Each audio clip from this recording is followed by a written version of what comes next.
ఆలోచన రాష్ట్రంలో ప్రతి ఒక్కరికి ఉంది.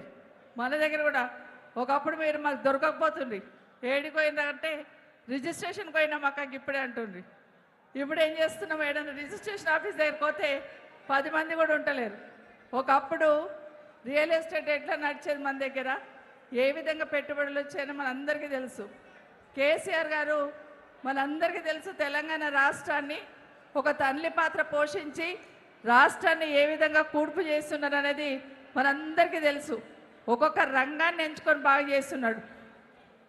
రైతులకు సంబంధించిన కరెంటు కాడికి వెళ్ళి మొదలు పెడితే, నీళ్ళ కాడికి వెళ్ళి, ఆడబిడ్డలు నీళ్ళు దానికి డ్రింకింగ్ వాటర్ కాడికి వెళ్ళి ఒకటి కేసీఆర్ గారు చేసుకొస్తే, కేటీఆర్ గారేమో ఎక్కడి నుండి ఇన్వెస్ట్మెంట్స్ పట్టుకురావాలి, ఎక్కడి నుండి కంపెనీలు తీసుకురావాలి, ఏ విధంగా ఇక్కడ యువతకి ఉద్యోగాలు కల్పించాలనే ప్రయత్నం కేటీఆర్ గారు చేసేవాళ్ళు.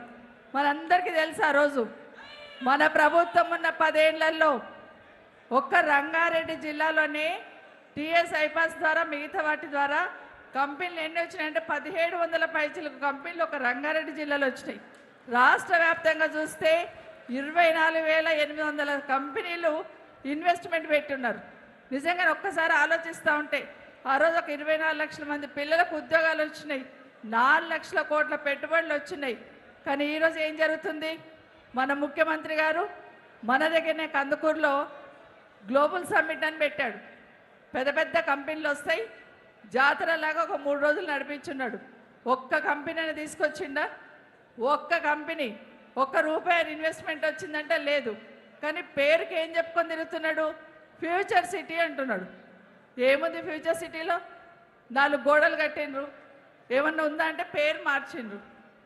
ఆ రోజు కేసీఆర్ గారు ఫార్మా సిటీ అని పెడితే దాని పేరు మార్చి ఫ్యూచర్ సిటీ అని పెట్టిండు.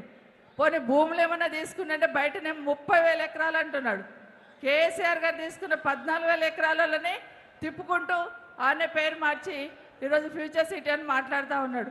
పోనీ వింటున్నాం మనం, ఫ్యూచర్ సిటీ అన్నందుకు కనీసం భూముల ధరలు పెరుగుతాయేమో, బాగా ఇక్కడ ఇన్వెస్ట్మెంట్ వస్తుందేమని. ఒక్క దగ్గర ₹1 ఇన్వెస్ట్మెంట్ రాలేదు. పైగా భూముల ధరలు అప్పటికని ఇప్పుడు సగం అయిపోయినాయి. మొన్న ఎవరు అంటున్నారు నాకు, ముఖ్యమంత్రి గారు ఏం చెప్తున్నారంటే, మొన్న ఒకరోజు నేను భూమి కొందాం అనుకున్నా, 3 కోట్లకి ఎక్కడ ఉంటుందేమో అనుకున్నా, కానీ ఇప్పుడు 10 కోట్లు అయిపోయింది, నాకే దొరుకుతలేదు అన్నాడు. ముఖ్యమంత్రి గారికి నేను చెప్తున్నా, 3 కోట్లు ఎందుకు, ₹1,00,00,000 ఎక్కడ ఇప్పిస్తారా, తీసుకో. ఎందుకంటే కేసీఆర్ గారు ఉన్నప్పుడు 10 కోట్లకి ఎక్కడ అమ్ముకున్నాం, కానీ ఇప్పుడు 3 కోట్లు అంటే కూడా ఎవరు తీసుకుంటలేడు. మరి ముఖ్యమంత్రికి ఎన్ని ఎకరాలు కావాలన్నా ఇప్పిస్తాం. ఎప్పుడు వచ్చినా కేసీఆర్ గారు, కేటీఆర్ గారు, హరీష్ రావు గారిని తిట్టడం తప్పిస్తే ప్రభుత్వంకి చేస్తుందని గొప్ప చెప్పడానికి వీల్లేదు. మన దగ్గర వింటున్నాం మనం, ఫ్యూచర్ సిటీలో మహేష్ అని కలుపుతారట, కానీ సర్పంచులు తీర్మానం ఇస్తేనే కలుపుతారట. ఎందుకు ఇవ్వాలి సర్పంచులు తీర్మానం? ఇప్పుడు కందుకూరు ఫ్యూచర్ సిటీలో పోయింది కదా, ఏం చేసిండ్రు? ఏమన్నా ₹1 లాభం వచ్చిందా? 30 సార్లు వచ్చిపోయి రేవంత్ రెడ్డి గారు ముఖ్యమంత్రిగా 30 సార్లు మన కాన్స్టిట్యున్సీకి ఇబ్రాహీంపట్నం వచ్చిపోయారు ఫ్యూచర్ సిటీ అని. ₹3 ఇచ్చారా మనకు? ఏమీ లేదు. ఫ్యూచర్ సిటీ పేరు చెప్పుకొని బిజినెస్ నడిపించుకుంటున్నారు తప్పిస్తే ఏం లాభం లేదని వాస్తవం. కానీ ఆ రోజు తెలంగాణ ఎక్కడికో తీసుకుపోయిన తెలంగాణ ఈరోజు అధపాతాలను దోసేస్తున్న విషయాన్ని మనం అందరం గమనిస్తూ ఉన్నాం. ఈ విషయాలే కేటీఆర్ గారు కానీ, హరీష్ రావు గారు కానీ వ్యవస్థలో ఉన్న లోటుపాట్లను ఎత్తి చూపిస్తే నోటికి వచ్చినట్టు మాట్లాడుతున్నారు తప్పిస్తే దానికి సమాధానం చెప్పట్లేరు. ఒకటి కాదు, ఎన్ని వైఫల్యాలు ఉన్నాయో వాళ్ళు అవన్నీ కూడా ఖచ్చితంగా అడుగుదాం, వాళ్ళని ప్రశ్నిద్దాం. మళ్ళీ కేసీఆర్ని వెనక్కి తెచ్చుకుందాం. మన ప్రభుత్వాన్ని తెచ్చుకొని కేసీఆర్ని ఆ కుర్చీ మీద కూర్చుని పెడితేనే మనకి రాష్ట్రానికి శ్రీరామ రక్ష అని తెలియజేసుకుంటూ మరొకసారి మీకు అందరికీ ధన్యవాదాలు.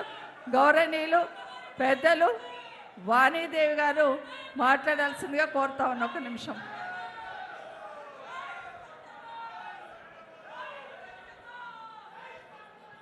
నేను కూర్చొని అరేంజ్. అరే ఏంద్రా బాబు లొల్లి.